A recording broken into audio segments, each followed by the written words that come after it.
Hello and welcome to TelecomTV. We are here at the Great Telco Debate 2016 in the City of London. I'm talking with basically the other half, the oppo on the stage throughout the day, Graham Wilde of BWCS.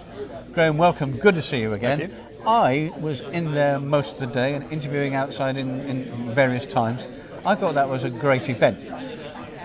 But what's your take on it? What would you make of the day? This is the third one, yeah? It's our third one. I think it was a big success today, actually, and there's a lot of things that came up today that I haven't necessarily heard emphasised before. So I think we're evolving as an industry and we're evolving as an event as well. So a couple of things that came up today which I would definitely pick out were, first of all, the edge cloud. Okay, so I think that there's a realisation in the industry that virtual reality, augmented reality are going to be important drivers of connectivity in the future.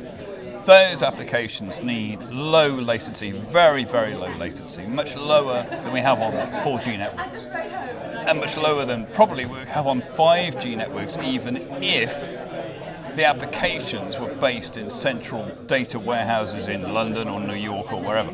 So we need to get the applications closer to the users to reduce latency. And that's going to make virtual reality, it's going to make driverless vehicles and so on a feasible thing for us in the future. So I think the edge cloud was one important thing.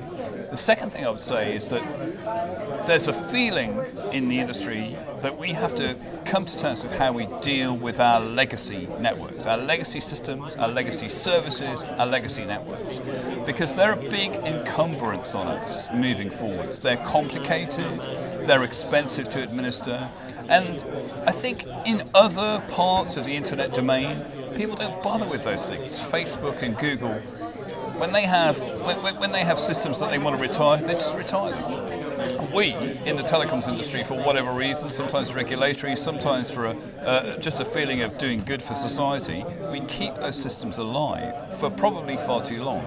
And it makes our businesses expensive, it makes us overstaffed, and it makes us inefficient. The other thing that I noticed particularly was the difference in attitude expressed by the audience, which were vendors, service providers, all sorts, analysts, to IoT. The hype seems to have dropped away from it to some, and a sense of some sort of reality seemed to pervade the room for a while. Absolutely. I absolutely agree with you. I think we're moving away from the hype phase and we're moving into a more realistic appraisal of the opportunities that are presented by IoT. Now, those opportunities are still quite considerable. They revolve a lot around the automotive industry, around health, around safety and security. They're real.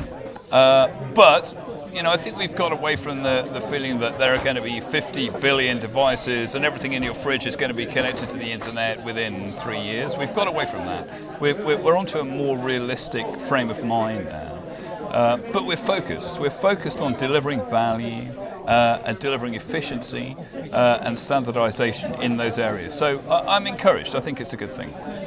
Okay, Graham Wilde, thanks very much indeed. Thank you.